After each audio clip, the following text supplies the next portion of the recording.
Hi, welcome to Remove Logic Radio. It's your host, Karen Ray Lacey, and we are here on another Thursday night at 7 o'clock. And we are going to get into a conversation with the beautiful young lady that I met. Some of you may know, I know I was posting in real time. I was in Paris for the Olympics, and I met a young lady that inspired me so much in my time there. And I was like, I've got to get you on my show. And she was just moving around so freely in Paris, was not intimidated, and just a wonderful light in the world. So I just said, I've got to get you on the show. And I'm excited about her being here tonight. Remove Logic this month has been touch and go for me. For those of you that have seen reruns or rebroadcasts, it's because I've been sick, I've been busy, and I think God is letting me get back on track. So I've actually come through a few things over the last few weeks, and I've been extremely busy. Also, I had the opportunity, I was invited to come out and speak at a DNC watch party the night that Kamala Harris accepted the Democratic Party nomination. So that was super. I have had the opportunity over the last few weeks to be in the presence of some amazing, inspiring, just uplifting people. I was this past Sunday, I was at a book launching for Marguerite Mills. She's one of the women that we did an interview with a few months ago, and she had her book launching, so I was able to sit on a panel for her book launching, as well as be able to meet some wonderful women. So just excited about what Remove Logic is doing. I'm going to bring in my guest, Chelisa Painter. Um, Hold on one second. I'm going to let her come in her own way. And hey, Chelisa, how you doing? I'm doing well. How are you? I'm good. I'm good. Thank you so much for saying yes to me to come on Logic Radio. I was so excited to meet you. And like I said, you were just such an inspiring young woman. And I just believe that you're going to inspire so many young women your age. And I'm going to let you tell your age. I'm not going to try to guess. And if you want to share, that's up to you. But you just are such a light. And when we were in Paris, you moved around. Look, like Southwest Airlines says, you were free to move about the cabin. You were not intimidated by Paris, France at all. And I found out something about you, why you're not intimidated, and we'll talk about that. But I just want you to go ahead and introduce yourself, and then we'll get on into the interview and what you want to talk about. Okay, well, my name is Chelisa Painter. I graduated from Old Dominion. It's in Norfolk, Virginia. I'm from Chesapeake, Virginia. I play basketball collegiately and professionally, and currently I am a qualified mental health professional, and as well as a NCAA Division I women's basketball official, also an NBA G League official.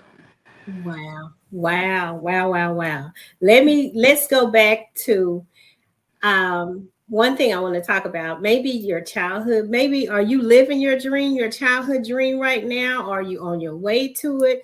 What was the childhood of Chelisa about? What did you dream about? What did you think about doing? Like, actually, so if we all know, like, the WNBA is only like 25 years old, so it's not even older than me. And when I was younger, I actually was like, I'm gonna be the first woman in the NBA. Wow. Well, Wow. if I really recall what I remember saying a lot when I was younger, and it was like, I'm gonna be in the NBA one day. I'm gonna be in the NBA one day. So those were my childhood dreams, and I never thought that they would come through officiating basketball to make my way to wherever I'm blessed to be at the end of the day. So So that's really really interesting though. did you play basketball as a little girl? Did you play basketball? So I didn't start playing basketball. I didn't start playing basketball at 14. Right. So I always played the sports kids in the street because these kids nowadays they don't go outside. So when I was young, we was outside. I played football in the streets. But I actually picked up basketball very late. I always like to shout out this young lady that was my friend at the time. Her name was Kiera Kelly. She actually was just nervous to try out for basketball, and she played. I did not. She played organized. I did not. Okay. And she asked me to try out, and I was like, "Girl, I ain't never played no basketball." So I tried out with her, and I made the team. This is middle school. I'll never forget it. In middle school, 7th grade. I tried out for the team, made it, and I had a practice, and there's this man in the practice, and he was like a tall, slender, dark skinned gentleman. And I just remember after the practice, he's talking to my mom. Come to find out, his name is Bob Dandridge. Actually, recently inducted into the Naismith Hall of Fame. He played for the Bullets, played for Norfolk State. So just a prominent basketball player around here. And he actually asked my mom, can he train me and play for his AAU team in the area? So from there, I figured out what basketball could do for me, which is, get a free scholarship, so pay for my education and, start a road track there. So that's really how even basketball has started for me, from someone asking me to try out because they were Wow. moving. Wow. So she actually just pushed you to go with her to try out. Is that what Yes, it I was? shout out everything because honestly, if she never asked me to try out, I wouldn't be in the world of basketball. And isn't it? Wow. Yeah. Wow. So did you have a passion for it after that? Was it just to facilitate college for you?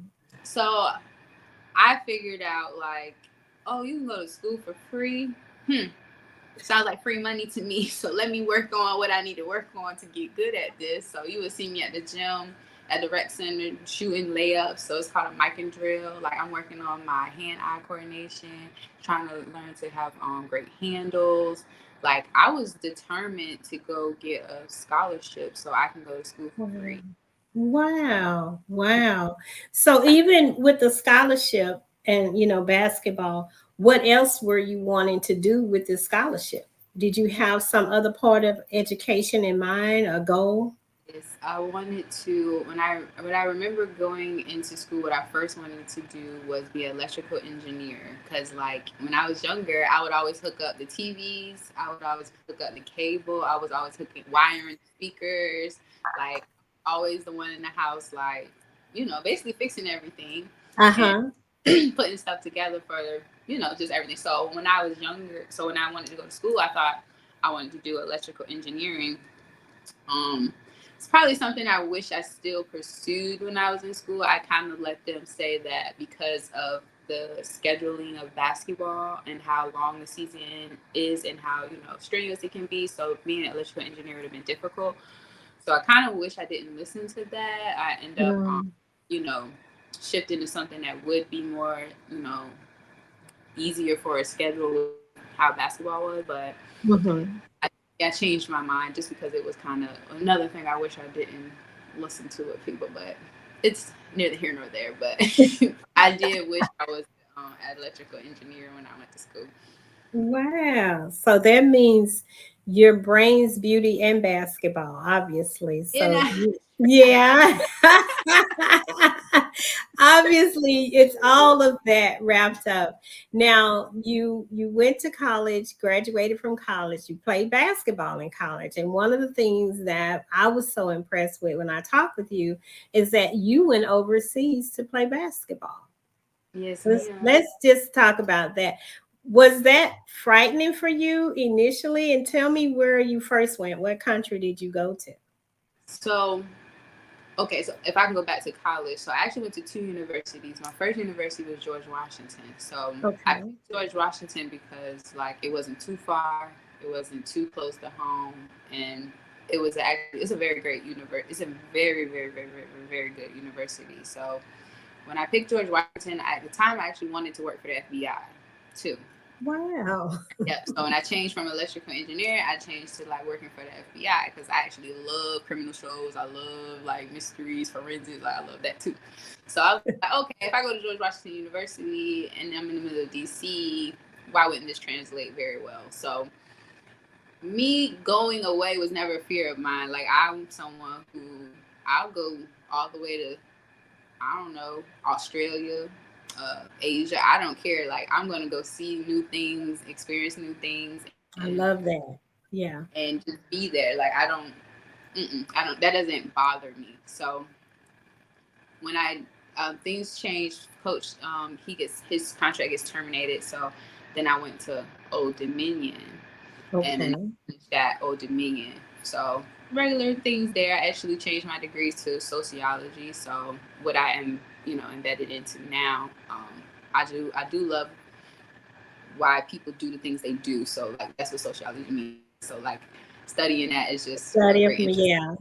Yeah. Yeah, so that's a Yes. great interest of mine. So I obviously kept that. So my degree is in sociology, and then the struggles of getting out of college, trying to figure out what you're going to even do. So how I ended up overseas is just like, okay, I still am young and limber. Let's go see the world and still shoot and dribble this basketball. So, I love it. yep. So my first country was Ireland. My second country was Italy, and my third country was Luxembourg. Oh my goodness. So, how long were you there? Each country about 8 to 9 months. Okay. Okay. What was your mental adjustment like? So Ireland was pretty easy because they actually speak English. They do have their own dialect, but they spoke English, so that wasn't hard at all. The hardest thing is just being a 6 foot Black woman in another country. So my biggest and my like most interesting thing that happened to me when I went overseas was I remember being at an event, and I remember seeing 4 Black girls like me, and I was like, well, they were all different complexions and things like that. So, but I just see them as Black girls. So I'm like, what's up? I haven't seen many of us. Hey. So they're talking to me and they're just like, oh, where you from? And I'm like, I'm from America. I'm excited.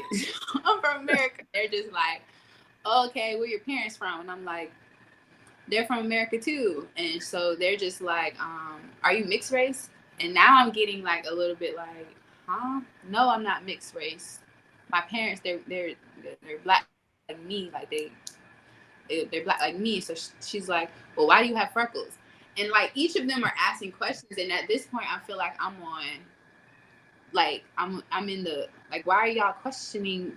Like I feel like you're questioning my Blackness, right? Yeah. So Yeah. when I figured out, I'm like, oh wow, you guys are from Africa, so you don't really even understand the history of Black people in America. And the craziest part is here in America, we're called African American, but I got African women looking at me like, girl, you're not even you're not even Black. You're not So Black. I'm not Black. So that was the first like cultural awakening I had, and then over time being there, Black people come up to me speaking French. So they're actually African. So they're coming at me speaking French, and I'm like, whoa, no, like I'm sorry, I don't know what you're saying. I've had people of different other ethnicities ask me, are you Brazilian? Are you Cuban?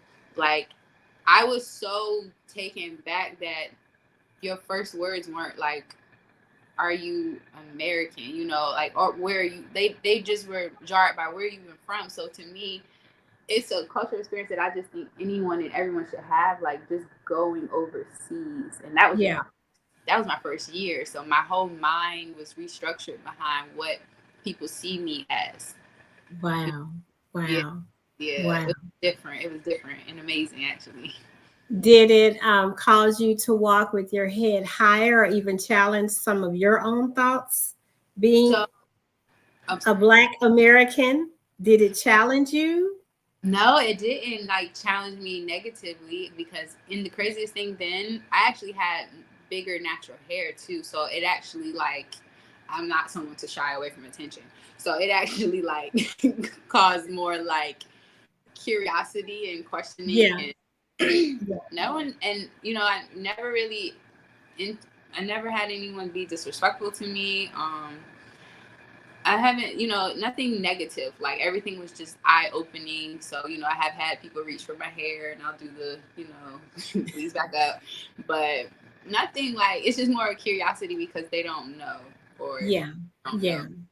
So, It's really interesting when you go overseas and I think the things that we take for granted that we already know, we just assume everybody else does know. hmm Not in a negative way, but just broadens you to the fact that there's a grace for their understanding as yes, much as a grace for your understanding. yes. And I remember when I went to Africa and they had never seen, and this was like 2010.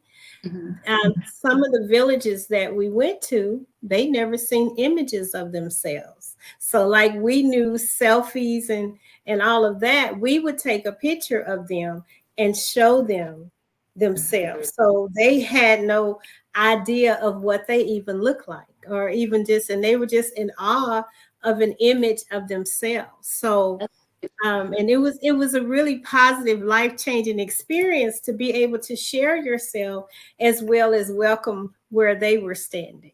Yes, So it wasn't a challenge in a negative way, but a challenge just to broaden yourself, your own horizon. So very much. I'm very impressed with the fact that you went at the age that you did. I didn't start traveling until later in my life, but I'm glad that I did. So tell me about Italy. Italy was my absolute favorite. It was Okay. amazing. Like when I say this country, I learned about the value behind food, the value behind family, the value behind actual just plain respect. Like they had morals behind just everything they did. Like you kissed everyone. That was new to me. That was new, but I got to. But I was like, all right. You're my space. You're my space. Yeah, and space is different over there too. Like Yes. space is completely different. Yeah. So there were adjustments, but I was open to them because I wanted to immerse myself in the culture. I actually learned Italian. Io parlo italiano. All Italiano. right. Yes, they they taught me how to cook. They taught me they take care of their environment way better. So recycling is very intense, and they do not play about it. Hmm. Um, what about else? Like I've went all the way to the north of Italy. I didn't get south much. I wanted to. I wanted to get to like Sicily and Capri and all those beautiful Hmm. parts. Wow. I just Wow. the furthest I got was like Latina, and it's a little bit south of Roma. So they've taught me so much. They were very open to receiving me. I was open to receiving them, and Italy was my favorite. The weather was beautiful. There's no like AC units. There's no dryers. Like the whole cultural experience is so different. And I actually brought some of those things home. Like they don't play about electricity. They're very conservative. So like I even nowadays I unplug my appliances that I'm not using. Hmm. Like Wow. yeah, I air dry my clothes, especially on a nice sunny day. Like I put my clothes on a line and dry them to save energy. Like I Wow. still I still would like to recycle, but America doesn't have the containers and the places where you should put plastic, aluminum, Yeah. It's more optional for yeah. us. And There, yeah, it's mandatory. Like mandatory. I remember getting in a fight with my teammate, and what I learned was I just didn't know, and as well as she didn't know, I didn't know. So I'm like, who are you talking to? but but it was more of like, oh, okay, I understand now. Thank but it was it changed me and my overall perspective of people, my own life, and how I see life for real. Yes, yes. And it does. I think that's the value of going overseas because, again, as Americans, we assume so much. Yeah. And going overseas, you have this, it's a view of value of life. The things, like you said, that maybe we take advantage of. And I am not down on America, but I am so pro going to other places and I just seeing how other people live. And it's not about the comparison. It is about you immersing yourself in the opportunity and just learning. And it really broadens your horizons, and gives you a different perspective and all of those things. So yes, and I, like I said, that was in talking to you in Paris. That was one of the things that I was so impressed with, that you just took the time for yourself to go and learn. Now yes. tell me about your teammates. Were they from all over, So or they were? were all from. Well, I had one teammate. She was from Croatia, so she was like my actual translator. So she spoke Oh Croatian, wow. English, Okay. and Italian. So me and her were the imports. Though most teams, depending on what their budget is, they'll have 2 to 5 imports, and I was an import. So she was my translator. So like it was literally, if you've seen the movie Love and Basketball, I don't Yes, understand I have. when That's what you made me think of. You made right. me think of love and basketball. And that's what I was calling. I was like, she's loving basketball, literally. Literally. So I'll sit there while they're, you have your pregame talk before the game, and I don't know what anybody's saying. And after they talk, I'd be like, what he said? He was just like, pass you the ball. And I'm like, okay, let's go then. It was literally just like that. I was like, Passing the ball. all So right.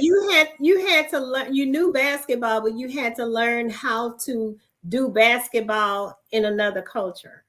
Yes. So I had to learn words. There was times where there was a language barrier. Like the coach will say something, and he thinks his English was telling me to do something. I'm like, no, that is. So there No. was a lot of just miscommunication because of the language barrier. But over time, I learned the words. Like I remember "vai" it means go, like "vai vai vai vai" go go go go. Like I can recall that. Oh my gosh. Okay.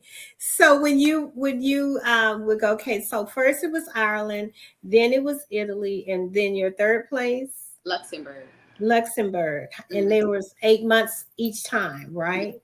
So was that considered job for you that Yeah. you went over? Okay. Oh, and that's another interesting aspect of like my journey.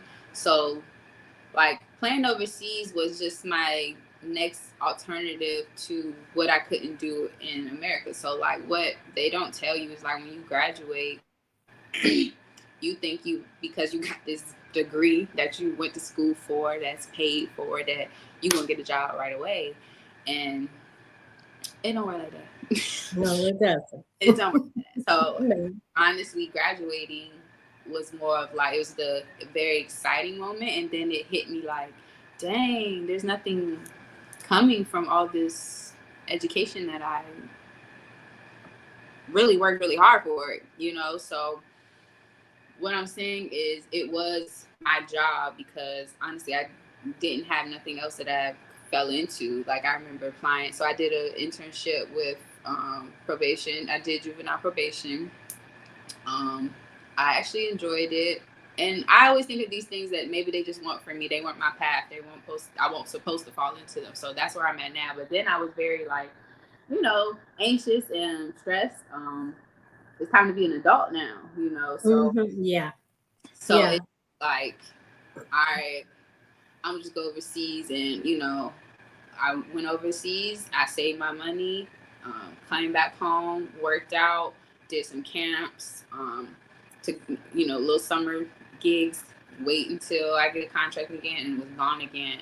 So the downfall was like, and that's why I quit playing overseas. It's just the wait was too stressful for me. Um, the unknowing of what's I'm very like need to be stable type of person. So going overseas was just like, all right, this ain't stable enough for me. So like I had a car, but it sat for 9 months out of the year. So when I come home, I'm coming home to problems with my car. Didn't have Mm. my own place, so I'm still staying with my mother because what I'm gonna have a place, it's sitting here for 8 months, and I can't afford that. So there was just things that weren't trekking checking for how I wanted to live my life, and I just was like, yes, I'm going overseas. I'm seeing the world. I am immersing myself in cultures. I'm learning a lot, but those skills don't translate to when I come back home. You know. Wow. Wow. Yeah, So so let's talk about that transition. You gave the obstacles and the things that you had to overcome. Um, or even not just overcome, but look at realistically. yes, That's uh, the premise of this show is remove logic, because a lot of times the logic of things will make you talk you out of things, mm-hmm. and we'll sometimes allow logic to give us, not to move by faith, not to overcome fear, not to overcome, financial things, where you're just kind of stuck in that moment. Yeah, So when you looked at what you wanted your life to be like, and coming home from these places that you visit, and then, okay, like you said, my car is sitting here, I can't have a place. So it wasn't conducive to the my life, next steps for my, Shalisa. right. Yeah. Right. So what did you have to do to talk to Shalisa for this next step? Because I'm sure the adjustment from all the travel, coming back to those reality checks, what did you do? Well, how did you overcome even yourself? Like, okay, let me assess and let me look at this for what I want to do. That's a really good, question. And when I transitioned, like the transitions weren't just easy to be like, all right, I'm gone, So like I remember moving in with my boyfriend at the time, and then that just won't what I thought it was gonna be. I remember gaining weight, like I was reaching like 200 pounds, and I'm not someone like clearly what I know now. I was in a state of literally depression. Like if Come I'm on. See, honest, and yeah, that's what I'm talking about. yes, So hit that for me for yeah, a minute, because somebody might be depressed. Like, right. just what did it take for you? First of all, you had, looking back at it from this point, yeah, you can say clearly I was depressed. Did Mhm. you know it was depression that you I were don't dealing think so. with at the I don't. time? I if I can sit in my like and remember how I was, I don't think I knew I was depressed. Like I remember comfort eating, Okay. going out all the Symptoms. time, Mm-hmm. drinking, obviously, you know, just things that honestly took me out of who my character really was, That's And good. yeah, like if I'm really honest, and then what clicked was so before I went to Ireland is when I moved in with my boyfriend, and then I was just like, I'm not coming up, I'm not getting anything, as in contracts to go overseas, and then I finally get one. So then it's just like, okay, now it's time to go work out, Chelisa. But it's like I feel like I should have been working out, but I'm the type of person where there's no results. Like I'm not gonna be putting no effort there. Like that's just how I was. So I remember finally starting to work out and then go overseas. So fortunately for me, when you go overseas, their food is better and things like that. So I got skinny like that, like no problem. So that was that wasn't an issue anymore. But then realizing that relationship wasn't going to evolve further than what it did, learned a lot from that. Then the next step was back at my mom's house, right? And literally every day I'm just like, well, what am I gonna do? Like what am I gonna do? Who am I gonna be? Who am I gonna be? But I'm still not able to answer the questions. I worked at my first job working at the YMCA, $8 an hour, and I was the happiest person ever. Like, cause I thought I was doing amazing by getting a job. So Oh no. yes, so I got my Wow. yep, I got my job at the YMCA, and you couldn't tell me nothing. I worked very hard. I was very just attentive to my job. I did everything I was supposed to. I was a great worker. Like they probably want me right now. Like I did what I was supposed to do. So when I You first got had good work ethics. yes, so when I got that job, I don't think I realized the concept of what money was then either. So like thinking I had that job, I'm thinking I'm doing good because I don't have rent. I don't have I'm still staying with my mom. Like, so I'm just having to pay for really my phone bill, like gas, Mm-hmm. fix my car. So where I kind of go off, but in the transitional periods, I just would find it to meet my ends. So I just, all right, I'm gonna go get this job because the other ones, the big ones, won't. Oh, you don't have enough work experience. Experience. You don't have enough work experience here either. I'm Yeah. just okay, great. So that's how I ended up at the YMCA. And not that I felt less than when I got at the YMCA, because I still was gonna go and play overseas. I just needed the in between time. And Mm-hmm. when I in the what I'm trying to get to is how I transitioned in my life every time has never been because I went out and sought out these things. They came to me, you know, like so. What we're talking about for refereeing, same thing with basketball. Young lady asked me to try out. I go try out. I make the team. Bob Dandridge, he's at my practice, gets me to play AAU, train me. I get a free scholarship to go play basketball for free. All right. Next transition, my now current mentor, Tony Brothers, current NBA official.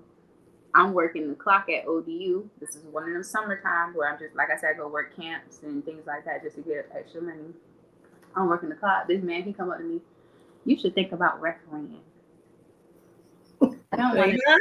Get out my business. Yeah, Get out my business. I don't want to do that. Why would I want to do that?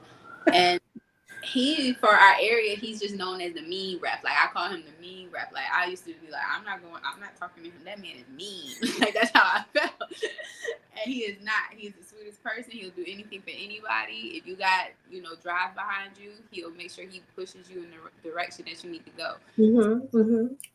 He asked me that day. I'll never forget it. He asked me that day. He's like, you should think about refereeing. I'm like, what I want to do that for? Like gave him the face and attitude, everything. Yeah.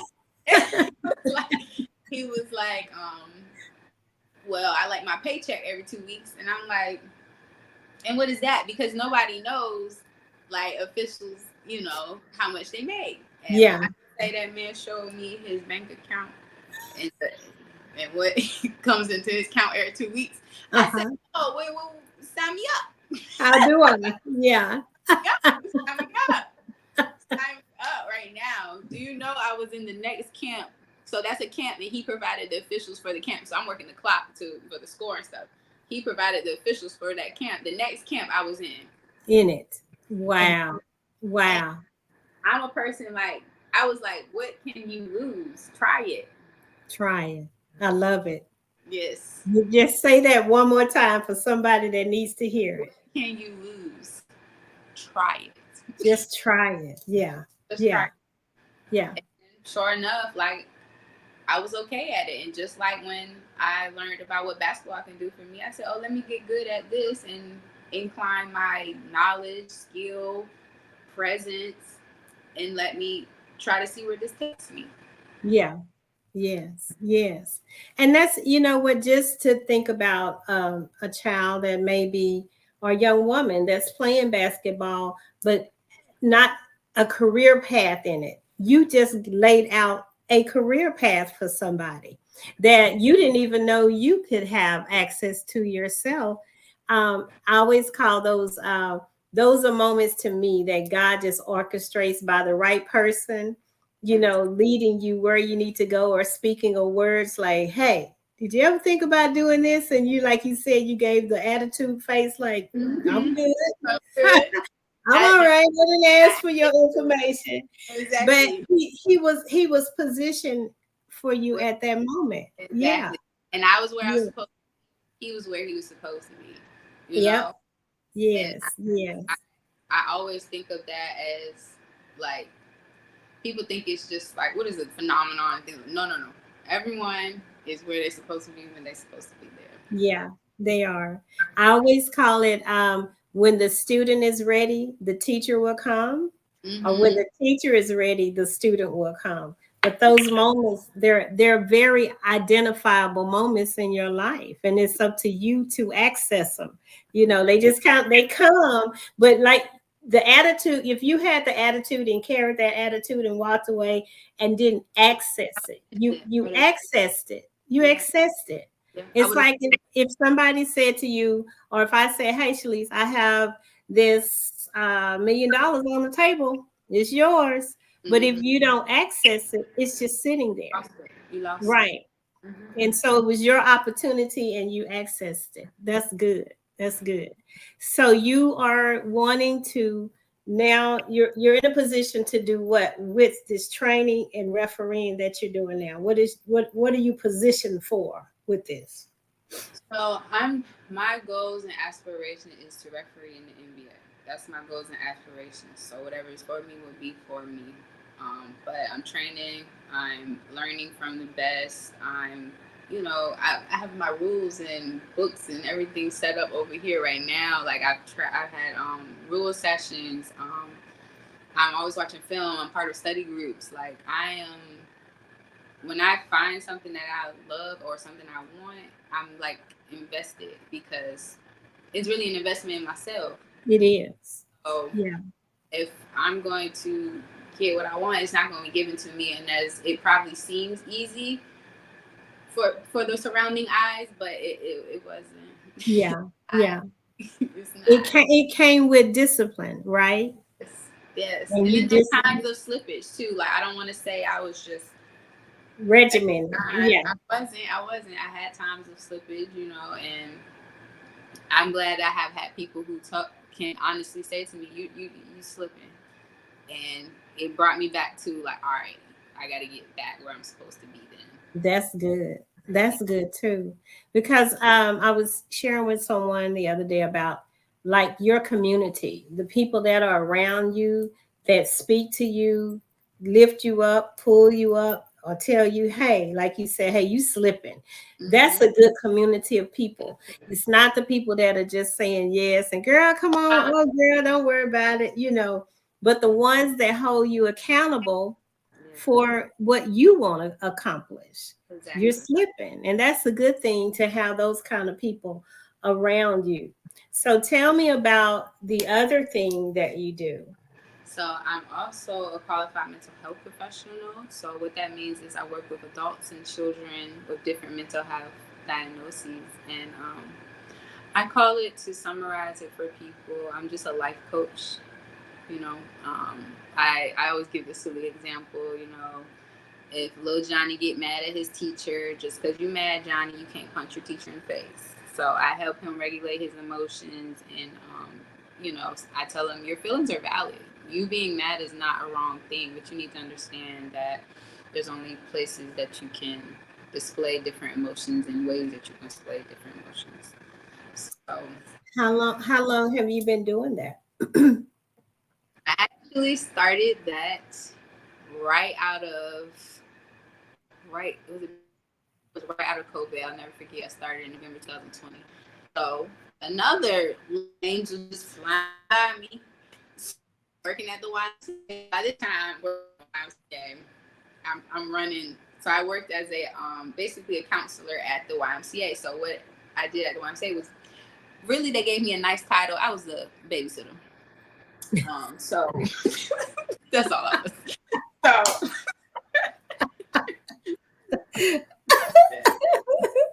So they put on the back of our shirts professional role model. I was a babysitter, okay. So I love it. You professional role model. Go on, girl. and I still got that t-shirt to always remind me where I came from, and we're gonna get to, but no, where I came from was $8 an hour, and I will never forget it.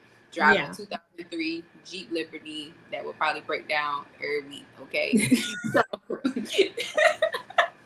so I never forget. There's this lady, and the crazy thing is, after I asked her what she did, I never saw her again, which is it was crazy. It's crazy to me. So Mhm. I walked through the cafeteria area at the same time every day, and she was always with this kid, and she was always with a kid that I always had trouble with. Like he was very stuff, hit people. Like he always had something going on. Like he was probably emotionally disturbed. So she's always working with him. And when I walk through, I'm just peeping. I'm keeping what she's doing, and I'm telling you, when there's something that tell you to do something, just do it. Because when I say every day, I'll be like, I'm gonna ask her, and I don't. I'm gonna ask her what she do. I don't. Then one day, I literally walked past, and I came back. I said, "May I ask what you do?" She told me what she do. So she was a qualified mental health professional, and she explained it to me. And she explained, and at this time, I'm refereeing too. So like I'm refereeing Mighty Mites, which is like little people, middle school, junior JV. So I'm refereeing. I'm working at the YMCA from 6 to 2, and then I leave the Virginia Beach. I'm going 40 minutes other side of town to go referee games. And I'm talking about I'm refereeing them games probably from 5 to I'm getting home at 11 o'clock and I'm getting up doing it again. So like my grind was YMCA in the morning, out, go referee games at night. And when I asked her what she did, and she was giving me information on it, she was telling me how free she is in regards of scheduling and just what she does. And I'm just like, well, what you do is actually just one-on-one, and I don't have to take care of 10 kids because I'm Johnny over here throwing stuff at Ashley mad. So like you're doing it one-on-one, I'm doing it times 50. So if you can do it one-on-one, I know I can do it times 50. So Right, right. she gives me the information. She gives me her number, and she literally set me up. Why I don't see this lady till last year at church? She don't recognize me. I walk up to her. I call her name. I said, "You don't even know what you've done for me. I just want you to know, like after that day I asked you, I never saw you again, and I'm seeing you today, and that's literally 4 years later." Wow. Wow. Wow. Yeah, So your moments obviously were ordained. They I were think that I just think they were just ordained moments. And you were in the right place at the right time. it Yeah. seems like it. It's very amazing to It listen to you. yes. And you know how they say if you stay ready, you won't have to get ready. You were in position to get ready because you weren't ready, but I know, you were in the ready position. You were in right. position. Yeah. It's amazing. Now you said something about um, grinding and and and shining. I want to talk with you about. I'm looking at your background behind you. There's is it That, Oprah? that's Oprah. This is Rihanna, and then Okay. this side is Michelle Obama. Okay. So tell me about those three women and why they're in your place. So we have obviously what? Because it's opposite. Okay. So obviously Oprah Winfrey, billionaire, definitely iconic for just Black people in general. Own talk show. I would say very much took her own path. Nobody told her that she can't do it, and her life, you know. Rihanna, just a woman that she's like free to be herself, and she's free in the public eye. A Love lot it. of famous people, Love it. yeah, a lot of famous people can't be free, and she's free. And Yeah. that's why. So there's Fenty Navy, that's her, fan base, and then there's Beyonce the Beehive. Oh God, I'm gonna be careful what I say here, but for the Beehive, like for me, Beyonce, I don't know who she is. I can't tell you who she is.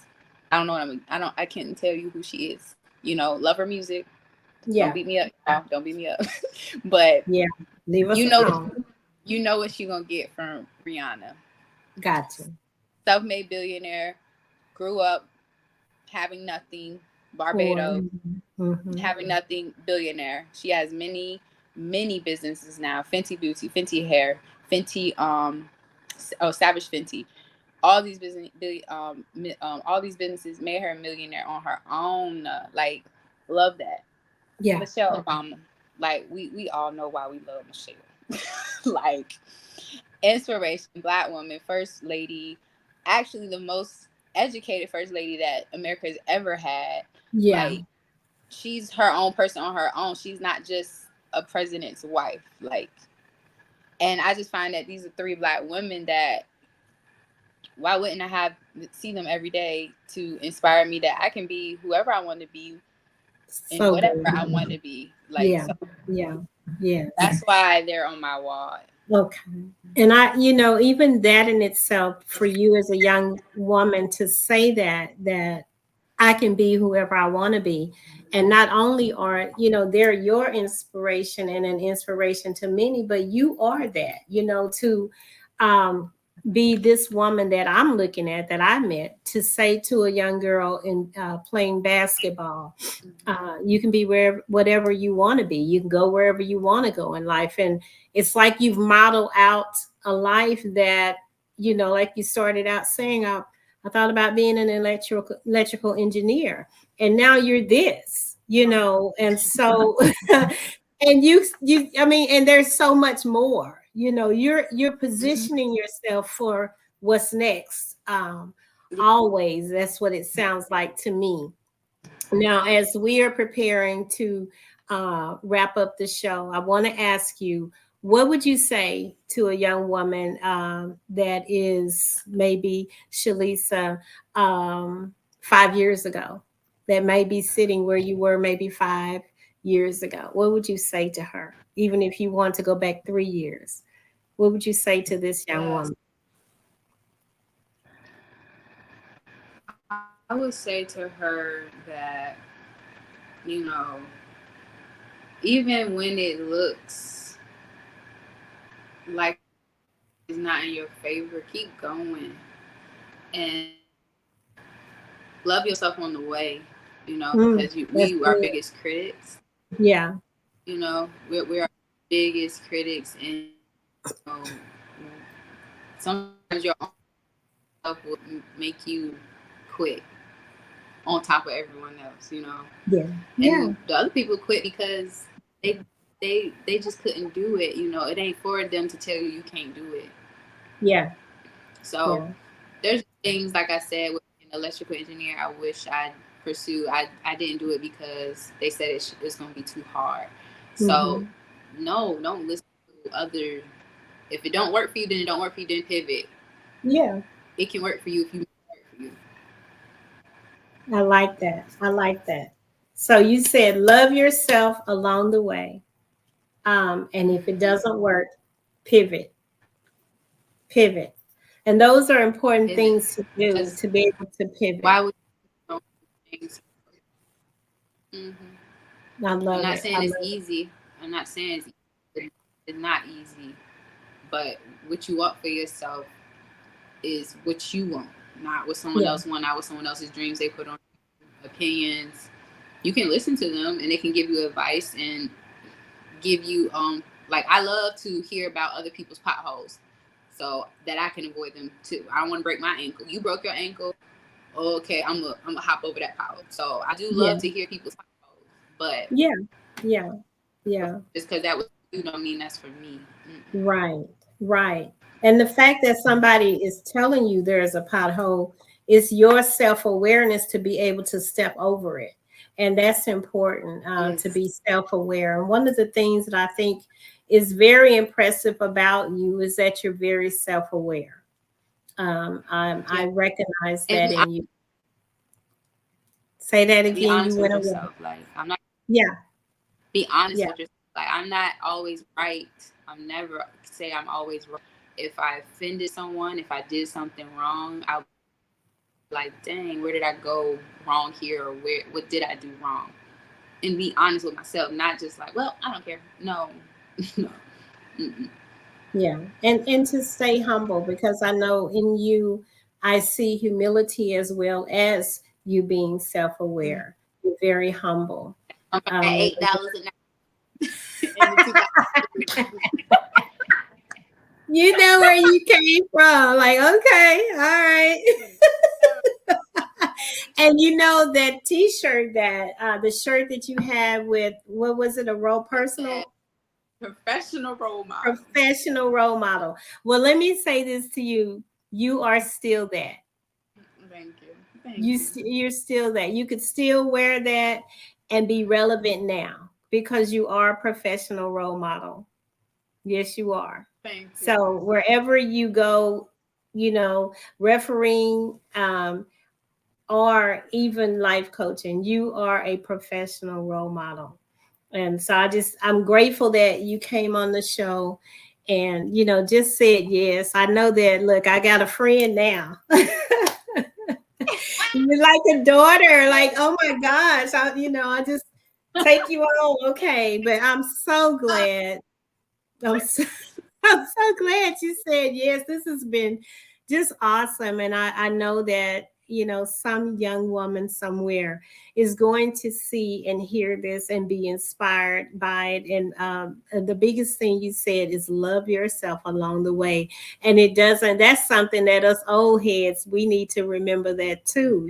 We've come from some things, but we need to learn how to love ourselves along the way. And that's a wonderful expression to be able to carry as a woman, period. Yes, because it's Period. hard out here Yeah. just being. Yeah. My God. And it's easy to forget to love yourself when It you're is. going through things. So, but yes, well, thank you so much. Look, I'm just gonna call you a bonus daughter. So That's okay. no, I, That's I I want you to come back. I want you to come back, and if it's anything ever that you just want to share, um, you have a platform here to do okay. that. Thanks, Karen. Yes, you're welcome. I'm excited. Thank you so much, Remove Logic family, for sharing with us tonight. Chelisa, is it anything that you want to share? Is it a way that people can find you maybe for your coaching? Do you do that? Is it virtual? How do you do that before I let you go? Because I want to be able to put you out Mental there. health? You talking mental health or reference? You're either your life coaching. So Is it through a business or you do it? it's through. So I'm actually contracted through a company. So really, Okay, it would have to be. through that company. Yeah, it's like, Okay. yeah. I Okay. don't do anything freelancing on the other side because. Okay. All right. I just want to be sure because if it's any way for somebody to reach you, honey, I need them to be Oh, able they to. can. She paints the world. CHE paint PAINT underscore the underscore world. So that's my. Lisa, I love that. See, I learned something new about you every time I talk. She paints the world. Yep, that's Now, my how Instagram. appropriate is that? Right. And you literally do paint the world. You That's do. my slogan. Painting the world with a smile. That's my slogan. Oh my goodness, girl. Look, that's a whole nother come back and talk to me again. You just hit me with that at the very end. My God. Okay, let's give that again because you messed me up with that. So let's put that out there again. She paint the world, but it's CHE Mm-hmm. paint PAINT underscore the underscore world. That's my Instagram. Okay. All right. You heard it. Everybody connect with Chelisa Painter. Thank you so much. And I look forward to talking to you again. Of course. Thank you. Okay. All right.